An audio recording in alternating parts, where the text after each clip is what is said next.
So hello friends, welcome to a new video. তোমরা দেখছো technologies YouTube channel. So friends, smartphone কেন blast করে এবং কেন হিট হয়, সো এই ব্যাপারে কিন্তু আজকে ভিডিওতে আমি বিস্তারিত আলোচনা করব। তো তোমরা অনেকেই জানো যে প্রচণ্ড গরমে কিন্তু স্মার্টফোন ব্লাস্ট করে, এছাড়াও কিন্তু আমাদের নিজস্ব কিছু ভুলের জন্য স্মার্টফোন ব্লাস্ট করে এবং ওভারহিটিং হলে তো ফোন ব্লাস্ট করেই।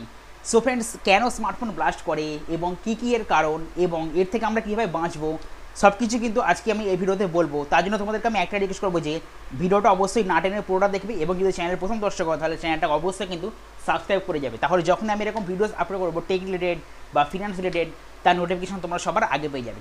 সো চলো ফ্রেন্ডস, আজকে ভিডিওটা শুরু করা যাক। সো ফ্রেন্ডস, আমরা সকলেই জানি যে মোবাইল ফোন ব্লাস্ট করে এবং চারদিকে খবরে কিন্তু সেই সংবাদগুলো আমাদের কাছে আসে এবং আমরা হয়তো হোয়াটসঅ্যাপ, ফেসবুক, ইনস্টাগ্রাম এসব জায়গাতেও দেখি যে মোবাইল ব্লাস্ট করেছে এবং তার কিছু ফুটেজও সেখানে দেখতে পাওয়া যায় কীভাবে হচ্ছে না হচ্ছে এবং তার থেকে আগুনও জ্বলে, এটাও কিন্তু দেখতে পাওয়া যায়। সো ফ্রেন্ডস, এর পিছনে আসল কারণটা কী, কোন জিনিসের ভুলের জন্য বা কার ভুলের জন্য ফোন ব্লাস্ট করে, তো চলো এবার সে ব্যাপারে আলোচনা করা যাক। সো ফ্রেন্ডস, আমরা সকলেই জানি যে একটা জিনিসের জন্য ফোন ব্লাস্ট করে, সেটা হলো স্মার্টফোনের ব্যাটারি। ব্যাটারি ছাড়া আর কোনো বাকি যে কম্পোনেন্টস আছে একটা ডিভাইসে বা ফোনের মধ্যে, সেগুলো কিন্তু ব্লাস্ট করার চান্সেস কম বা সেগুলো ব্লাস্ট করার মতো জিনিসই নয়। যেমন স্ক্রিন বলো বা চিপ বলো, মেমোরি কার্ড বলো, তারপর তোমাদের প্রসেসর বলো, তারপর মাদারবোর্ড বলো, এই সমস্ত যে কম্পোনেন্টসগুলো আছে এগুলো তো ব্লাস্ট করার কথাই নয়, এগুলো ব্লাস্ট করার মতো পদার্থই নয়। স্মার্টফোনের যে ব্যাটারিটা সেটাই কিন্তু ব্লাস্ট করার মতো একটা জিনিস, এছাড়া কিন্তু আর অন্য কোনো কম্পোনেন্টস ব্লাস্ট করার মতো নয়। তো সেই ব্যাটারিটাই কিন্তু রিস্কি জিনিস, যেটা থেকে আমাদের ফোন ব্লাস্ট করতে পারে। কিন্তু ফোন ছাড়াও আমরা ব্যাটারিতে আরও অন্যান্য জিনিসে ব্যবহার করে থাকি, তাহলে সেখানে কেন ব্লাস্ট করার চান্সেস কম বা সেখানে কেন ব্লাস্ট হয় না, কিন্তু মোবাইলে কেন ব্লাস্ট হয়? তো ফ্রেন্ডস, এর পিছনে আসল কারণটা হলো লিথিয়াম পলিমার বা লিথিয়াম আয়ন ব্যাটারি। হ্যাঁ ফ্রেন্ডস, তোমরা হয়তো অনেকেই জানো যে আমাদের ফোনে যে সমস্ত ব্যাটারিগুলো লাগানো হয় সেগুলো হয় লিথিয়াম আয়ন বা লিথিয়াম পলিমার দিয়ে তৈরি। তো ফ্রেন্ডস, এই লিথিয়াম আয়নের বা লিথিয়াম পলিমার ব্যাটারিগুলোই কিন্তু ব্লাস্ট করার অন্যতম কারণ। তো এই লিথিয়াম আয়ন এবং লিথিয়াম পলিমার দিয়ে তৈরি ব্যাটারিগুলোই কিন্তু ব্লাস্ট করার চান্সেস থাকে অন্য ব্যাটারির তুলনায়। এছাড়াও ফ্রেন্ডস, বড় বড় যে ব্যাটারিগুলো হয় তাতে কিন্তু অনেকটা স্পেস থাকে, কারণ সেটা বড় ব্যাটারি, স্পেসটা বেশি থাকার কারণে তাতে কিন্তু যে সমস্ত কম্পোনেন্টস ব্যাটারির ভিতর থাকে সেগুলো কিন্তু অনেক বড় বড় লাগানো হয় এবং তাতে কিন্তু অনেকটা স্পেস থাকার ফলে সেগুলো কিন্তু ভালো অ্যাক্সেস করতে পারে, মানে অনেকটা স্পেস থাকে। কিন্তু মোবাইলের ব্যাটারি তো ছোটো, এরকম সাইজের হয়। ছোটো যে ব্যাটারিগুলো সেগুলোতে কি অত কম্পোনেন্টস একসঙ্গে থাকা সম্ভব? অত কম্পোনেন্টস কিন্তু একসঙ্গে থাকা যায় না বা রাখা সম্ভব হয় না। সেই জন্য কিন্তু ছোটো জায়গার মধ্যে সব জিনিসকে একসঙ্গে ঢুকিয়ে দিলে সেটা অনেকটা চাপের সৃষ্টি হয়। এর ফলে কিন্তু মোবাইল ব্যাটারিগুলো ফাটার বা ব্লাস্ট করার সম্ভাবনাটা অনেকটা বেশি হয়ে যায় ওই বড় বড় ব্যাটারির তুলনায়। এছাড়াও ফ্রেন্ডস, তোমরা এটাও জানো যে দিন দিন কিন্তু ব্যাটারির ক্যাপাসিটি আগের থেকে অনেক বাড়ছে। আগে ছিল 1500 mAh ব্যাটারি, 2000 mAh ব্যাটারি, আর এখন হয়ে গেছে 4000 mAh battery, 5000 mAh battery, 6000 mAh battery. তো আস্তে আস্তে কিন্তু ব্যাটারির যে এমএইচ মানে ক্যাপাসিটি সেটা কিন্তু বাড়তেই থাকবে। আর এর ফলে কী হবে, সেই ছোট্ট সাইজের মধ্যেই কিন্তু ব্যাটারির সেই ক্ষমতাটাকে নিয়ে আসতে হবে। ছোটো সাইজের মধ্যে কিন্তু ব্যাটারির অনেক যে ক্যাপাসিটির ক্ষমতা সেটাকে নিয়ে আসতে হবে, তার ফলে কিন্তু আরও চাপের সৃষ্টি হবে। তো এই যে ব্যাটারির মাইলেজ বাড়ছে এবং তাতে যে কম্পোনেন্টস আছে ভিতরে সেগুলো কিন্তু অনেক বেশি বেশি লাগানো হচ্ছে এবং একটা ছোটো জায়গার মধ্যে আনা হচ্ছে। এর ফলে কিন্তু তাদের চাপের সৃষ্টি হচ্ছে কম জায়গার, যেহেতু সেই জন্য হাওয়াটা পাস হতে পারছে না। তো সেই জন্য কিন্তু চাপের সৃষ্টি হওয়ার ফলে কিন্তু ব্যাটারিগুলো ব্লাস্টের চান্সেস থেকে যায়। বাট যারা ব্যাটারি প্রস্তুত করে তারা কিন্তু এই সমস্ত দিকগুলো মাথায় রেখে ব্যাটারি প্রস্তুত করে, কিন্তু আমাদেরও কিছু কিছু ভুলের জন্য ব্যাটারি ব্লাস্ট করে। যেমন ধরো অনেক দূর থেকে উঁচু জায়গা থেকে নিচে পড়ে গেল, বা ফোনের সঙ্গে কিছু ধরো আমরা ধরো ওভাররেটের কাজ করছি, মানে ধরো অতিরিক্ত চাপ দিচ্ছে একটা ফোনটাতে, বা ধরো অতিরিক্ত গরম হচ্ছে, টেম্পারেচার অনেক বেশি হাই। তো ফ্রেন্ডস, এই সমস্ত ভুলের জন্য কিন্তু ব্যাটারি ব্লাস্ট করতে পারে, কারণ ছোট ব্যাটারি সূক্ষ্ম জিনিস, তাতে যদি আমরা যে সমস্ত কাজ করা উচিত নয় সেগুলো করি তাহলে কিন্তু ব্লাস্ট করতেই পারে, এটা কিন্তু স্বাভাবিক ব্যাপার। তো যদিও ব্যাটারি ভালোভাবে বানানো হয়ে থাকে তার ফলেও কিন্তু আমাদেরও কিছু কিছু ভুলের জন্য ব্যাটারি ব্লাস্ট করতে পারে, এগুলো কিন্তু মাথায় রাখতে হবে। হ্যাঁ, কখনো কখনো কিন্তু ব্যাটারি কোম্পানি বা মোবাইল কোম্পানির দোষ থাকে, বাট বেশিরভাগ ক্ষেত্রে কিন্তু দোষটা বা সমস্যাটা কিন্তু আমরা ক্রিয়েট করি ব্যাটারি ব্লাস্ট করার। কারণ কোনো কোম্পানি চাইবে না যে তাদের কোম্পানির ব্যাটারি ব্লাস্ট হোক বা তাদের কোম্পানির যে ফোন সেটা ব্লাস্ট হোক, কারণ তাদের রেপুটেশন নষ্ট হবে। তারা চাইবে যে একদম পারফেক্টলি যাতে ফোন তৈরি হয় এবং ফোনের ব্যাটারিও তৈরি হয়, যার ফলে তাদের কিন্তু নামটা ডুববে না বা তাদের কিন্তু কোনো বদনাম হবে না যে তাদের ফোন ব্লাস্ট করেছে বা এরকম কিছু।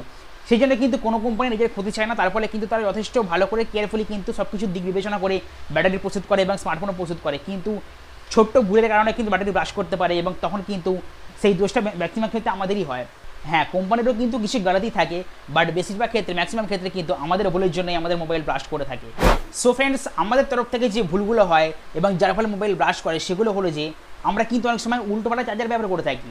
উল্টোপাল্টা অ্যাডাপ্টার, মানে সেটা কোনো কোম্পানির নয়, কোনো সার্টিফাইড দেওয়া নেই তাতে, সেই সমস্ত লোকাল অ্যাডাপ্টার কিন্তু আমরা দোকান থেকে এনে ব্যবহার করে থাকি। এর ফলে কিন্তু মোবাইল ব্লাস্ট করতে পারে, কারণ এর চান্সেসটা অনেক বেড়ে যায়। কারণ মোবাইল ফোনের যে ব্যাটারিটা সেটা শুধুমাত্র সেই কোম্পানি বা যে কোনো ভালো ব্র্যান্ডের মানে অন্য কোনো কোম্পানির কিন্তু অ্যাডাপ্টারের সঙ্গে কানেক্টিভিটি খাবে সেরকমভাবে তৈরি করা হয়। কোম্পানির জিনিসের সঙ্গে কোম্পানির জিনিস মিল খাবে এভাবে কিন্তু তৈরি করা হয়, তার ফলে কিন্তু ফোনটা ঠিক থাকবে। যদি আমরা ধরো রেডমির ফোন আছে, রেডমির ফোনে যদি আমরা লোকাল কোনো চার্জার ব্যবহার করি, অন্য কোম্পানির চার্জার ব্যবহার করলে কোনো অসুবিধা নেই, কারণ সেগুলো কোম্পানি সার্টিফাইড আছে, হ্যান্ডেল করে নেবে, কোনো অসুবিধা নেই। রেডমির ফোনে স্যামসাংয়ের চার্জার বা অন্য কোম্পানির ফোনে অন্য কোম্পানির চার্জার কিন্তু চলে যাবে। বাট যদি আমরা লোকাল শপ থেকে কোনো চার্জার কিনি যাতে কোনো কোম্পানির স্ট্যাম্প মারা নেই, যাতে কোনো সার্টিফাইড নেই, যাতে যার কোনো গ্যারান্টি নেই, কিছু নেই, বেকার একদম খারাপ জিনিস যেগুলো মানে ভিতরে একদম কোনো ক্ষমতা নেই বলতে গেলে, লোড ক্যাপাসিটির ক্ষমতা নেই, তাতে যে এসি এবং ডিসির যে ইনপুট আউটপুট সেই ক্ষমতা ভালো নেই, যেগুলো মানে ভালো করে পরীক্ষা নিরীক্ষা না করে তৈরি করা হয় জাস্ট বিক্রি করার জন্য, সেই সমস্ত খারাপ যে চার্জার সেগুলো যদি আমরা ব্যবহার করে থাকি তাহলে কিন্তু আমাদের ফোন অবশ্যই ব্লাস্ট করবে। তো এইগুলো কিন্তু করা উচিত নয়। এক্ষেত্রে কিন্তু আমাদের ভুলের কারণেই মোবাইল ফোন ব্লাস্ট করে থাকি। এছাড়াও ফ্রেন্ডস, অতিরিক্ত মোবাইল ফোন ইউজ করার ফলে কিন্তু মোবাইল ফোন হিট করে, অনেক বেশি অতিরিক্ত গরম হয়ে যায়, এবং বিশেষ করে গরমকালে এই সমস্ত যে এপ্রিল মে জুন এই সমস্ত মাসে যে গরম পড়ে অতিরিক্ত, তো এখন কিন্তু বেশিরভাগ ক্ষেত্রে মোবাইল ফোনটা অতিরিক্ত হিটিং হয়ে থাকে। শীতকালের তুলনায় কিন্তু গরমকালে আমরা জানি অতিরিক্ত মোবাইল ফোন হিটিং হয়ে থাকে, এবং এতটাই হিটিং হয় যে সেটা কিন্তু তাপ দেয় হাতে, মানে আগুনের মধ্যে কিন্তু গরম হয়ে যায়, এবং তারপরে কিন্তু আমরা অতিরিক্ত ফোনটা ব্যবহার করে থাকি, মানে আমরা কিন্তু মোবাইলটাকে কোনো সময় রেস্ট দিতে চাই না।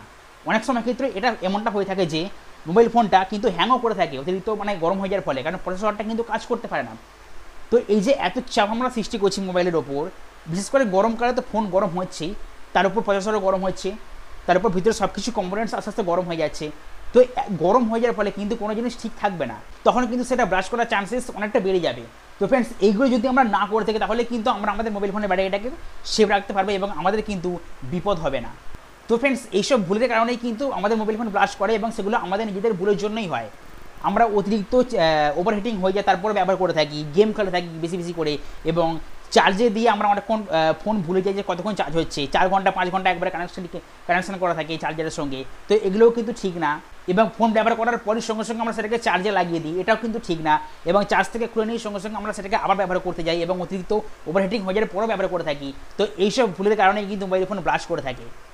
বাট সব মোবাইলে যে ব্লাস্ট করবে এমনটা কিন্তু নয়। তো চান্সেস কত, যদি তোমরা বলো যে চান্সেস কত, মানে কতগুলো ফোনের মধ্যে একটা ফোন ব্লাস্ট করে তার পার্সেন্টেজটা কত, তাহলে বলবো যে 0.01%।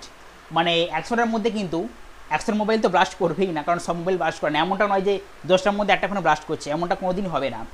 100র মধ্যে হয়তো 1%-এরও অনেক কম ফোন ব্লাস্ট করে থাকে। মানে ধরো 10 লাখ 15 লাখ ফোনের মধ্যে হয়তো একটা ফোন ব্লাস্ট করলো এরকম, ধরো 1 কোটি বা 2 কোটি ফোনের মধ্যে হয়তো 2-3টে ফোন ব্লাস্ট করলো এরকম। তো ফ্রেন্ডস, চান্সেস কিন্তু খুবই কম, এমনটা ভয় পাবার কোনো কারণ নেই যে সবার ফোন ব্লাস্ট হবে গরম হচ্ছে বলেই, ওভারহিটিং হচ্ছে বলেই, এমনটা কিন্তু ভাবার কোনো কারণ নেই। বাট একটু সাবধানতা অবলম্বন করে যদি আমরা ফোন ব্যবহার করে থাকি তাহলে কিন্তু ফোন ওভারহিটও হবে না, আর যদি ওভারহিট হয়ে থাকে তাহলে কিন্তু ফোন ব্লাস্ট করবে না।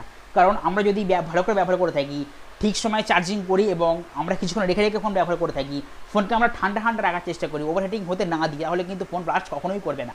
এবং যদি আমরা local charger local data cable ব্যবহার না করে যদি কোম্পানির সার্টিফাইড দ্বারা জিনিস ব্যবহার করে থাকি বা অন্য কোম্পানিরও জিনিস ব্যবহার করে থাকি, তাহলে কিন্তু আমাদের ফোন কখনোই ব্লাস্ট করার চান্সেস থাকবে না। এছাড়াও ফ্রেন্ডস, অনেক সময় কী হয়, কিছু কিছু ব্যক্তি এমন আছে যারা কিনা বিজ্ঞানী হওয়ার চেষ্টা করে, এর ফলে কী করে তারা মোবাইল ফোনটাকে খুলতে যায়, কিছু না জেনে মোবাইল ফোনটাকে খুলে দেখে ভিতরে কী কী আছে কম্পোনেন্টস, কোথায় কোনটা কানেক্ট করা আছে, কোনটা থেকে কীভাবে চলছে, সম্পূর্ণ কানেক্টিভিটি কীভাবে করা আছে, কীভাবে ফোনটা চলছে, ব্যাটারিটা কোন জায়গায় লাগানো আছে, ব্যাটারির কানেক্টিভিটিটাকে করার চেষ্টা করে, খুলে ব্যাটারিটাকে হাতে নিয়ে দেখে, টেস্টিং করার চেষ্টা করে আর কি, মানে বিজ্ঞানী হওয়ার চেষ্টা করে। তো এইগুলো করতে গেলে তো নিজের ক্ষতি নিজেই ডেকে আনা, তো এটা তো হবেই। তুমি কিছু না জেনে যদি কোনো ডিভাইসটাকে নিয়ে ঘাঁটাঘাঁটি করো বা খোলো, সেটাকে ভিতরে সব কিছু ভালো করে দেখো, এবং যদি ঠিক করে লাগাতে না পারো তো আবার পুনরায় তারপরে যদি ফোনটাকে ব্যবহার করো, তো সেক্ষেত্রে তোমার দোষ, তোমার ভুলের জন্য ফোনটা ব্লাস্ট করবে। তো এগুলো কিন্তু তোমরা কখনোই করতে যাবে না, এগুলো কিন্তু এড়িয়ে চলার চেষ্টা করবে। কখনোই কিন্তু তোমরা নিজেদের ফোনটাকে অন্য কারোর কথা অনুযায়ী অন্য কারোর দেখা দেখি খুলতে যাবে না। যদি তোমরা সব কিছু জেনে থাকো এবং যদি তোমরা লোকাল শপে কাজ করো, দোকানে, তোমাদের 100% আইডিয়া থাকে, তবে কিন্তু তোমরা ফোন খুলবে বা করার চেষ্টা করবে। না জেনে কিন্তু কখনোই বিজ্ঞানী হওয়ার চেষ্টা করবে না, এবং ফোন কেন যে কোনো কম্পিউটার ল্যাপটপ কোনো কিছু কিন্তু খোলার চেষ্টা করবে না। তাহলে কিন্তু ভালো করে না জেনে লাগিয়ে দিলে উল্টোপাল্টা ভাবে যদি ব্লাস্ট করে যাবে অন্য কোনো খুঁজে, তাহলে কিন্তু তার দায়িত্ব সম্পূর্ণ তোমার। তো ফ্রেন্ডস, এইসব নিজেদের ভুলের কারণেই কিন্তু আমাদের ফোন ব্লাস্ট করে থাকে, এবং আমরা ভাবি যে কোম্পানির দোষ। হ্যাঁ, কোম্পানির দোষ থাকে, বাট সেটা অনেক কম। বেশিরভাগ ক্ষেত্রে আমাদের ভুলের কারণেই কিন্তু ফোন ব্লাস্ট করে থাকে। আর তোমরা হয়তো বুঝতে পেরেছো যে কোন কোন জিনিসগুলোকে এড়িয়ে চললে এবং কীভাবে যত্ন করলে আমাদের ফোনটা ব্লাস্ট হওয়া থেকে সুরক্ষিত থাকবে। তো ফ্রেন্ডস, আশা করবো যে তোমার ব্যাপারটা অবশ্যই বুঝতে পারলে মোবাইল ফোন কেন ব্লাস্ট করে এবং এর থেকে মুক্তি পাওয়ার উপায়গুলো কী কী। তো ফ্রেন্ডস, এই ছিল আজকের ভিডিও। যদি ভিডিওটা ভালো লাগে তাহলে অবশ্যই কিন্তু এটা লাইক করবে আর ভিডিওটাকে কিন্তু যথাসম্ভব শেয়ার করার চেষ্টা করবে, কারণ অনেকের কিন্তু ব্যাপারটা জানা জরুরি, সবারই কিন্তু ব্যাপারটা জানা জরুরি যে কেন ফোন ব্লাস্ট করে এবং এর থেকে আমরা কীভাবে সুরক্ষিত থাকবো। তো ভিডিওটাকে যথাসম্ভব শেয়ার করার চেষ্টা করবে আর যদি চ্যানেলে ফার্স্ট টাইম দর্শক হয় তাহলে পুরো চ্যানেলটাকে অবশ্যই কিন্তু সাবস্ক্রাইব করে যাবে আর পাশে অল বাটনও ক্লিক করে দেবে, তাহলে যখন আমি ভিডিও আপলোড করবো তার নোটিফিকেশন তোমার সবার আগে পেয়ে যাবে। তো চলো ফ্রেন্ডস, আবারও ফিরে আসবো অন্য কোনো ভিডিও নিয়ে। ততক্ষণ তোমার ভালো থেকো, সুস্থ থেকো, নিজেদের খেয়াল রেখো। আর হ্যাঁ, মোবাইল ফোনে কিন্তু সাবধানে ব্যবহার করবে, না হলে কিন্তু ক্ষতি তোমাদেরই। ভালো করে ব্যবহার করলে কিন্তু ক্ষতি কারোরই হবে না। বুঝে শুনে ব্যবহার করবে এবং যেগুলো বললাম সেগুলো ফলো করবে, তাহলে কিন্তু তোমরা এবং তোমাদের ফোন দুটো সুরক্ষিত থাকবে। তো চলো ফ্রেন্ডস, দেখা হচ্ছে পরের ভিডিওতে। ততক্ষণ জানাই গুড বাই।